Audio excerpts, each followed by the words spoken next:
Well, good morning, good afternoon, good evening, and good grief. So, here's the funny part. Not even realizing, I just went through this entire episode already, and then I went to go press end live, and it wasn't live. I don't know what happened because I said go live. Yes, you want to go live? Go live.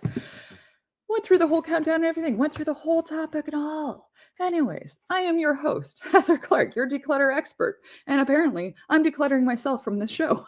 So, anyways, I guess it wasn't meant what I was saying beforehand, because I don't think anybody noticed. And you know what's funny? What's even funnier is now that I'm seeing that I'm actually live, I now see the big red little thing and then, on the screen on my side of the actual thing that you see currently. And it does do the countdown now. I can't convince myself that I saw that in the last one. So I apologize for it being about a half an hour late, but better late than never, I guess. Oh my goodness. Oh, this is how today is going. Okay, I get it. Noted. All right, so this episode is Striking the Balance, exploring minimalism and maximalism. So I'm going to go into what each is, and I'm talking the extremes. With this, I am talking about the extremes, and I am talking about the extreme minimalistic and the extreme maximalistic, and I'll explain what each are. And then I'll go into pros and cons. And if there's any questions or anybody watching live, please hit your comments down and I'll answer those questions as they come. Or if you have just questions or comments while we're live, I'll throw them up. And if you have any questions, if you're watching on the replay, please put your comments or questions down below and I will come back and I will answer them. All right. So minimalism is basically you have your basics in your home. And we're talking about in the home. Decorating your home, in your space. It is your basic things. So let's say a bedroom. You have your bed to sleep on. You might have a side table to put your stuff on or a lamp there as well. And then you have somewhere to put your clothes. Basics. Like we're talking and I said the extreme. So we're talking the absolute minimum you could own. And then maximalism is, we're going to go extremes. So let's say you enjoy clowns. Well, you decorate your entire home with clowns. And I'm talking teapots and salt and pepper shakers. You have lineup of shelving units with clowns. You have posters of clowns. Your bedding is clowns. Like we're talking like the maximum, the absolute maximum decor in your home is the absolute, you love something and people walk in and they know. Or it's the absolute vibrant colors of each room is decorated in, one's decorated in red, one's decorated in orange, one's decorated in, green, stuff like that. So those are the two extremes. So we're going to talk about the extremes today, and then we're going to go into a little more balance. And absolutely, Jessica, I definitely decluttered myself today. Honestly, I don't know how, when I've been doing this for however many months, that I didn't notice that little red dot over there that, when it was green. I wasn't paying attention to the rest of it. I was just, I was just going. I was having the time of my life by myself. I was like, what? But anyways, and yeah, decorating with clowns, automatic unfriend. Okay, so we'll talk about that. There was, and the reason why I say clowns is because this always comes up in my mind. There was, I think actually, Jessica, I might have sent it to you too years ago, or maybe, I don't know if it was years ago or whatever, but it was definitely in the past, where it was a house that was for sale. And the house on the outside was like, great, whatever. As soon as you go and click to see the interior, oh my goodness, were there clowns? Like if I didn't know that there was this many things to buy that had clowns on them. So yeah, that's why that one comes up, because every time I think of the maximalism, that's what I think of. Let alone actually the one that I do remember sending to you, Jess, talking about the the feng shui. That's what it was. When I said, I'm pretty sure the feng shui in this house is a little off.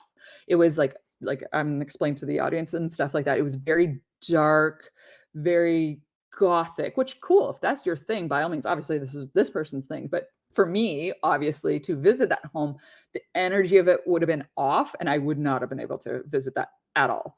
So into that, the talking about the pros and cons of both minimalism and maximalism is okay. So we're going to go to the pros of minimalism. It is simple and easy to maintain. You don't have a whole lot to clean. So it's a bonus for those who don't like cleaning, is have the less stuff you have, the less you have to worry about maintaining and cleaning. There's the financial aspect. You're not buying stuff just to buy stuff. You're not going on shopping sprees because, oh, I have to have it. You know that, no, I don't need this. I don't want this. This isn't something that, I need in the home or whatever, etc. So there's that.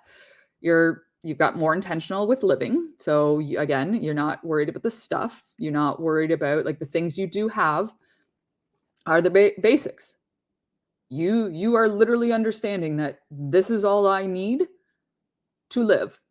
Again, if I didn't have my plants, I would not be able to live, but that's fine. Not everyone likes plants. Not everyone likes the things that you do. Not everyone likes the things I do. And then another one is the environmental impact. You have a very low environmental impact because you're not somebody who buys a whole bunch of stuff and then a month or two or a year from now, you're throwing that stuff out. You have exactly what you need, and you're going to buy something that you need for the time that you need it, and you are going to use it until it is done. And then sometimes, actually, with minimalisms, I've seen as well, is okay, so it's done its purpose on this side of it, but then I'm going to use it for this. I'm going to repurpose it for this. And because they don't want to buy more stuff. They don't need more stuff. They're just going to use what they already have, which is a very, very, very basic. And that's what they're going to live with. So the cons about being very minimalistic is your space and the vibes of your space seem very cold and stark, like very like, are you sure someone lives here? Because it kind of looks like, it doesn't even look like it's staged. Like the extreme minimalism, it doesn't even look like it's a staged home that you're trying to sell. It just looks like nobody's there. And you're kind of like, again, you have your basic, you have your couch. Some don't even have a TV. Some don't even have like anything more than like, the couch and something, maybe a couple books. That's it. And so, yeah, so it's very, very cold, very like, not sure if somebody actually lives here type of energy to it. And then obviously there's a limited, if at all, any personal touch. So, there usually isn't many, like, and again, I'm talking about the extreme, usually isn't many things of personal touch in there, like photographs or paintings or any sort of extras like that. So you walk into a home like that and you're like, does somebody actually live here or are they still moving in? And then visitors don't usually feel welcome, or let alone visitors, because you only have the basics. There's nowhere for them to, let's say, sit. So there's nowhere for them to feel welcomed in your home because, again, you are only going to carry the basics, and usually you only carry the basics for whoever lives in the home. And so, yeah, so when somebody comes to visit, there isn't that welcoming feeling because, like I said, about the energy of the home, it feels very stark and cold. So it's like, ooh, where do I sit? Oh, wait, there's nowhere for me to sit. Or we're all going to sit on this couch. Like there's 5 of us on this 3-person couch. And yeah, it's going to feel very squishy and whatever. So people don't want to visit you with that as well, which is fine. Everyone has their own prerogative, what they want and what they don't want. So maximalism, the pros with that is you get to express your style. You get to express you and who you are and what you love the way you want. You are comfortable being surrounded by the things you love, even if it is collectibles, even if it is whatever. You are okay and you are comfortable with walls upon walls upon walls of shelving with all your collectible stuff. To a minimalistic, that would make them feel probably like they're itchy all over and stuff like that. Very just like the vice versa. Maximalism person going into a minimalistic house would be like, oh, what's going on? So yeah, so there's that. Um, you have a dynamic space, like all of the spaces that you have personalized. Absolutely, a lot of them are usually are vibrant colors, or they're um, very like I'm not gonna I don't want to say in your face, but they very much are something to talk about, which is the next point that I have, which is it's storytelling.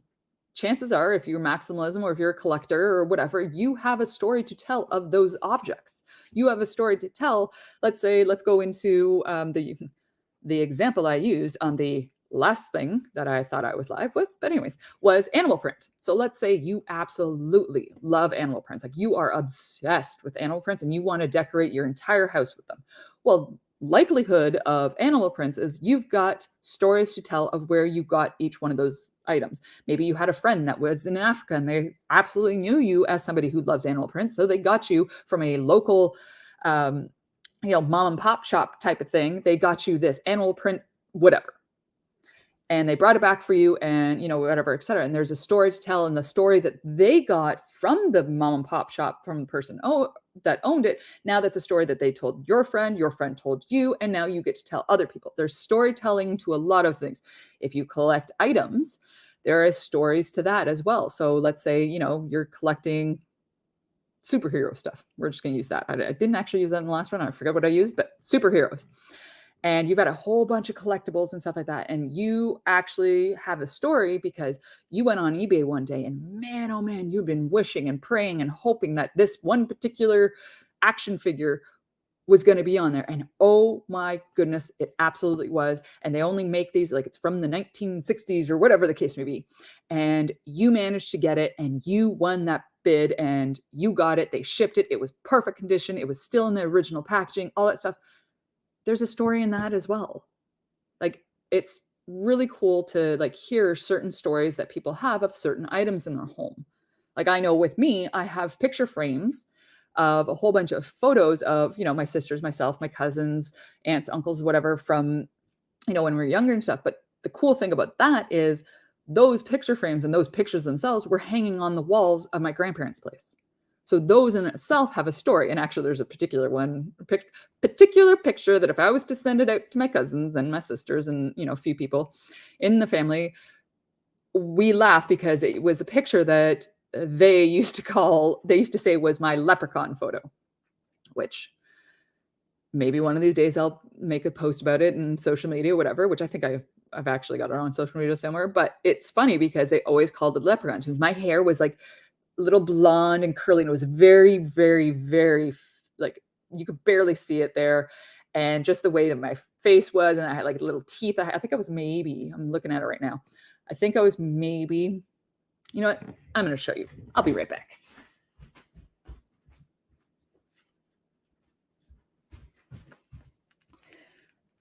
That is me. Where am I? This is me. This is what the leprechaun photo is. So I barely have any hair. It's very, very blonde.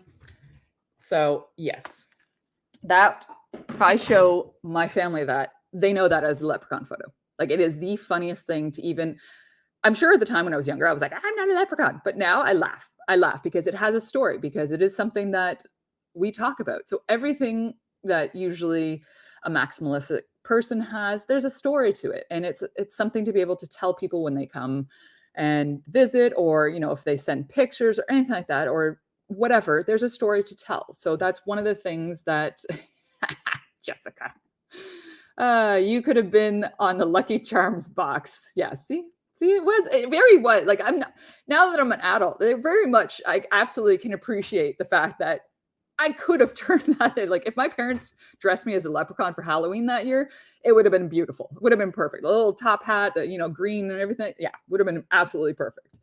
But yeah, so one of the things with maximalism is, though, so the cons, we're going to go into the cons about this, is it can feel cluttered, like absolutely cluttered.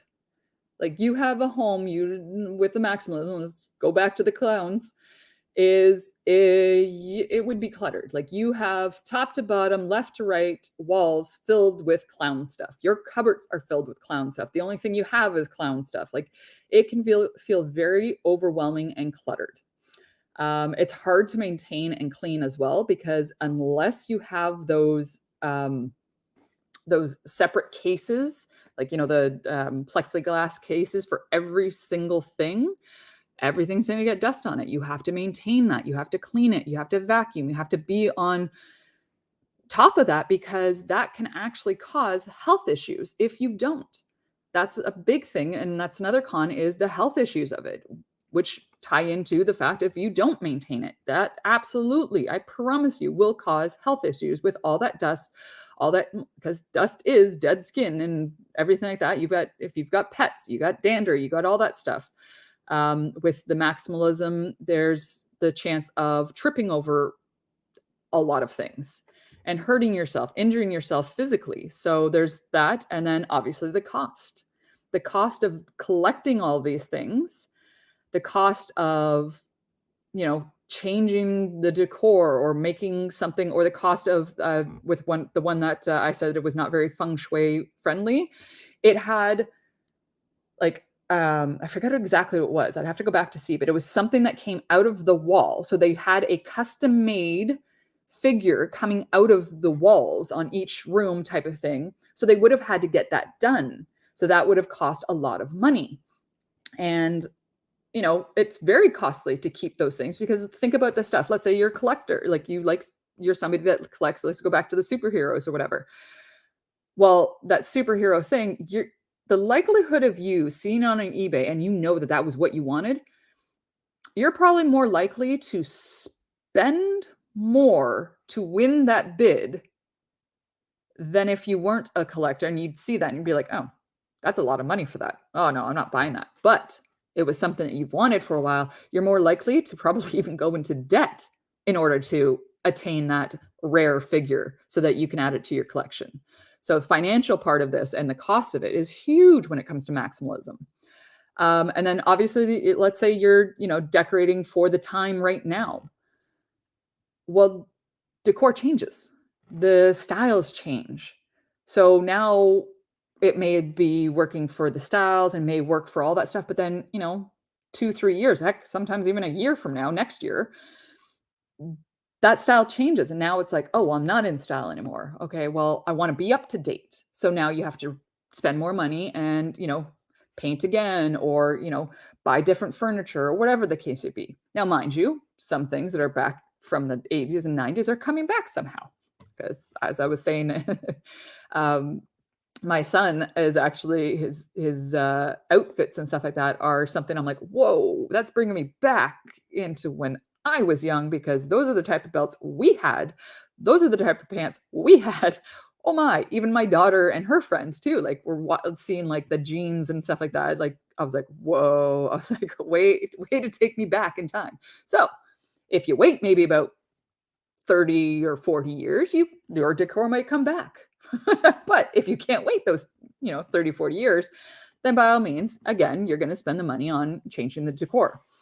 And then again, visitors. Same with the minimalism. Your visitors might not feel comfortable in your home. It might be too overwhelming for them. That vibrance that you absolutely love might be too much for that person. That home that I was saying about the feng shui energy would be off. I wouldn't be able to visit that home. I think it's great that they have that and they can express themselves in their home because again, your home is an expression of your internal self. But oh man, if I walked into that home, it would have felt very dark and dreary and very dark energy. That's how I would have felt. That doesn't mean that that's how they feel in their home. They may love that and that's just where they, whatever, and that's fine. So with both, and again, like I said, I was talking about the extremes today, it's a balance between the two. It's a balance between the oversimplified of minimalism and the vibrant chaos of maximalism. And it's a matter of, okay, are you okay if I choose to be a minimalistic person? I'm going to choose to have as little as possible, to have the bare basics, bone. I don't need more than this. Everything else is gone. Are you okay, A, not having the visitors feel comfortable because there's nowhere for them to sit or whatever? Are you okay with not having your own personal flair to it and just the bare basics? That's something you have to deal with. And again, maximalism. If you're a maximalistic person, if you're a collector, are you okay maintaining it? Are you okay cleaning and the amount of time it will take? Are you willing to, let's say you don't want to clean, are you willing to pay a cleaner to take the time, because it's going to take a lot of time to clean each individual shelf, each individual piece, each individual, like, are you willing to spend that money? Those are the kind of things you want to balance. And if you're not, then you got to think about, is this really what I want? Is this really what I'm willing to do? I had the opposite happen in a minimalistic home. I was so uncomfortable. And that's the thing that, again, I'd mentioned that, like, the whole con about that is it felt so weird because it feels so cold and stark. Like, it feels so like if I even drop a crumb, I'm gonna feel like, oh my gosh, like I can't, like you're on edge, you're like whatever, like it's not a comfortable, and that's, to them, that might be what they want. To them, they can tell that, let's say they have in their office, they have a desk and they have a filing cabinet and that's it, and a chair. And they'll know when something's out of place because it looks off to them. It looks weird because it is not exactly, and that's the thing, like with the minimalism and I'm talking the extreme, it can get to a point where it can turn into you're trying to be too put together on the outside because your insides aren't at all. So one of the things that I've noticed in, like, I'm going to use an example. So I had a past client that wasn't it to the extreme in minimalism, but it was very like so prim, proper, and perfect when you walked into that home. Like, it was almost like a show home. Didn't have a lot of stuff, but the stuff it did, it was like so like you could tell if it moved an inch type of thing. Like, that was how it was. But I knew, because I knew them personally and whatever, that there was family issues going on, that the internal part of them was in such turmoil that the only way they felt that they can control that, or perceived control of over that situation, is that the external, their home, was so perfect. So when people came in, oh, you guys got perfect life. This is perfect. Perfect. Perfect. Oh, there's no issues here. Meanwhile, on the internal side of things, and like I said, I knew because it was probably about, so I shut down the cleaning business back in 2018. And I think it was around that year that the partners split. And I noticed that because obviously I became friendlier with them and stuff like that. So, following on social media and stuff. And yeah, I saw that they had split. So yeah, like I knew of the turmoil because every time I was cleaning there, the fights that would ensue, and they were fights, like they were fights. But you walked into their home, oh my goodness, this home is perfect. Everything was placed so beautifully. Nothing was wrong with it. But just because it was all internal. It was because it was all in their minds, and their emotions and their souls were cluttered. And that's why I say, like, the extremes where, yes, you have the maximalism part where it's like, okay, it's all out in the open. It's, here's who I am, here's what I am. But again, in an extreme of, are you trying to distract somebody when they walk into your home with, oh, look, look, look, look, pay attention to this, don't pay attention to this, which is me, which is my emotions, which my turmoil. Again, like I say, the extremes of both. We're again talking about the extremes. They have in themselves, there's a reason why they go to the extreme, is because there's something internally that they can't control. So by all means, they're going to control their home. They're going to control their house. They're going to control their space. So that's why I'm saying it's the balance of the two, trying to figure out the two and trying to figure out a way that, yeah, if you like collecting things, okay, cool. Maybe don't collect 20 different things. Maybe pick one, your best, your favorite, your most prized possession, the most storytelling kind of things. And then give yourself permission to let go of the other things. Give yourself permission to be like, no, I'm not that anymore. I'm not that person that collects dogs anymore. I'm not that person that, collects the animal prints anymore. I've actually gone more neutral and I actually prefer purples now. But don't please get me everything that is purple because, I only like, and it's like I said, it's a constant balance and it's a constant, this year you might choose to do one thing and then next year you choose to do another. It's being okay with your space and being okay with how you have decorated and how you've expressed yourself in your decor, in your ways of the furniture. And sometimes, you know what, you don't have a choice. Sometimes, you have to get that secondhand furniture because you just need a couch because you don't have one. And that's okay too. Maybe you get a cover for it. Maybe you just live with that for a while until you can get something new. And that's what I have actually ended up doing actually. So back in our old place, I had, it was off Facebook Marketplace. It was a pull-out couch because I needed a pull-out couch. I grabbed it, whatever. And it was like this awful, like, it wasn't even like a forest green. Like it was an awful in between sage / foresty type. Not my color at all. I love my greens. But at the time I thought, okay, this is what I need for right now. I know eventually I will get a new couch or I'll get whatever. Well, eventually we ended up coming to this house. This house was way bigger than the place that we were at before. And this place is not even that big. It's 1,000 square feet. But to me, that was way bigger in comparison to what we had. So now I had the option, okay, am I going to get a different couch, whatever? So I ended up actually getting my aunt and uncle's old couch. It was still a pull-out couch, but it was an old couch, but it was more updated in style. So I grabbed that. And I was like, all right, cool. I can grab this. And then they were giving me another couch because they were getting another new couch. So the couch that I currently have is absolutely very neutral, very gray, but it's something that I love because I can put splashes of color in the pillows. I can do all this stuff. So it's knowing that, okay, this is where I am right now. This is what I have to get. This is what I need to get. But you know what? This isn't where I'm going to stay. Again, minimalism. I very much, in the last place, had very, very little things I owned because I knew if I continued to own, now my kids' rooms, they had their beds, they had their stuff, they had their kids' stuff and their toys and stuff, but anything that was mine, first of all, I didn't even have a bedroom in that place. I was out in the living room on the pull-out couch, but I knew for the time being, I had to live more of a minimalistic lifestyle because if I had more stuff, then it would end up feeling cluttered and that would drive me absolutely bonkers. So when we moved all that stuff in here, it looked like that very minimalistic, cold, stark feeling because we barely had anything. We had the one little couch. We had the kids' bedrooms were fine.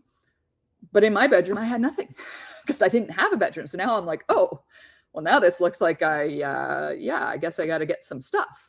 But still, right now, all I have is my bed, my side tables, lamps, and then I have my personalized stuff in the room on a shelf and stuff like that. So that's where I get. So it's still my sanctuary. It's still my spot, but it's not so cold and stark as, when I first moved in here and I had zero, zilch, nothing. So it's finding that balance and it's understanding that just because you have what you have today doesn't mean that you can't change your mind tomorrow.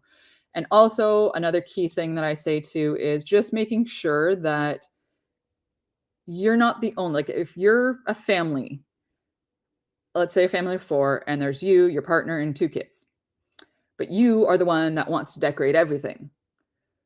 Just be aware that when you decorate it your way without input from anybody else, you might be making your family feel uncomfortable going into those spaces.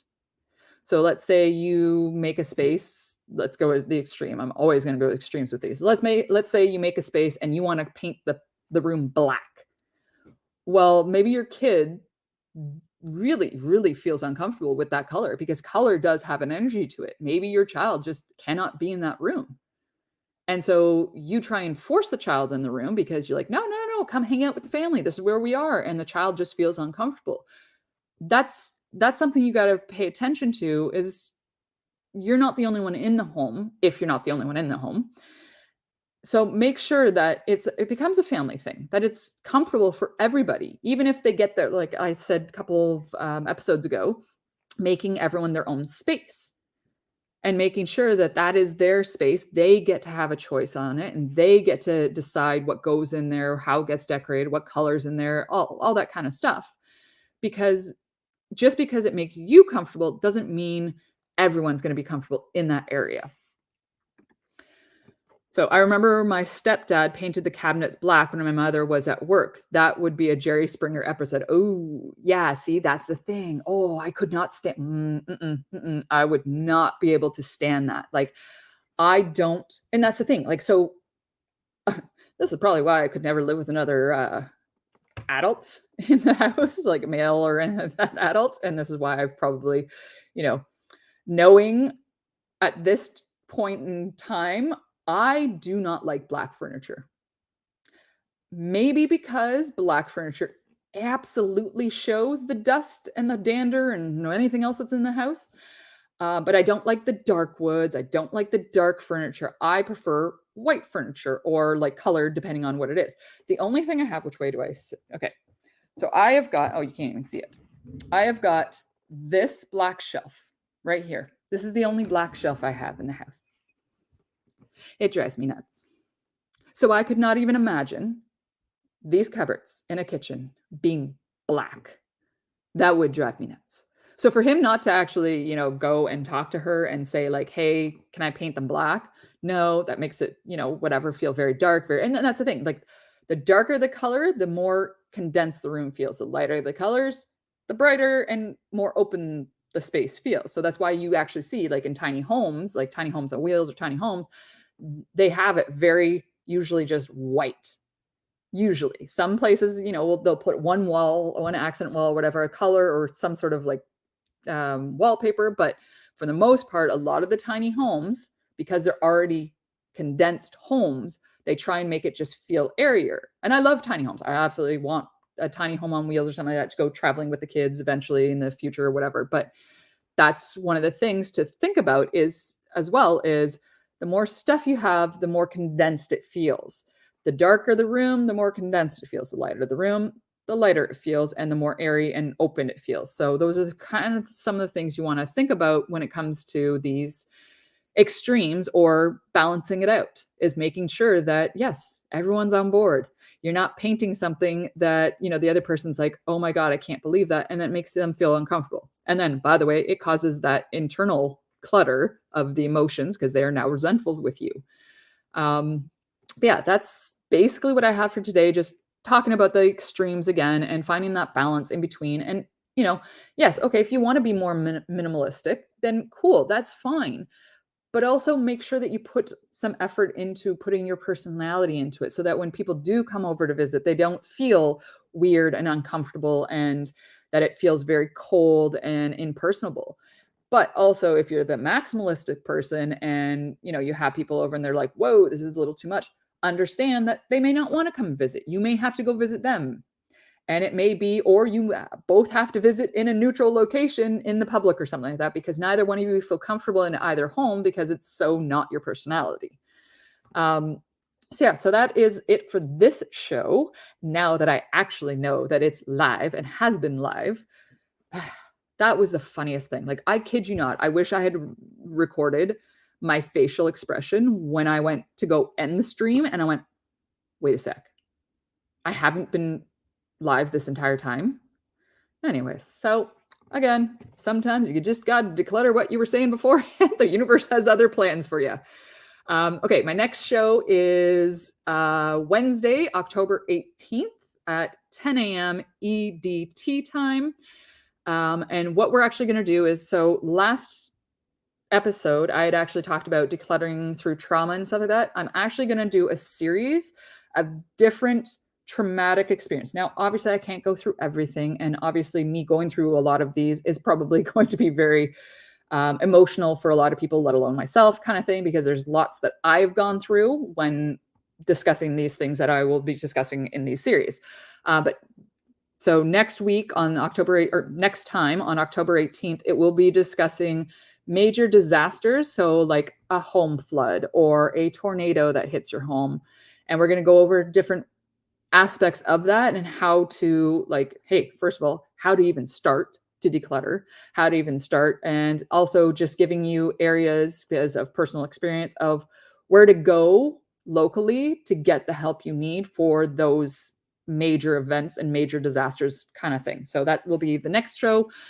Yeah, other than that, thank you for joining me if you joined me live, or if you are on the replay. If you have any questions or comments about this episode or any episodes in the past, please put them in the comments of those things and I'll come back and I'll answer or comment back. Thank you again for joining. We'll see you next time.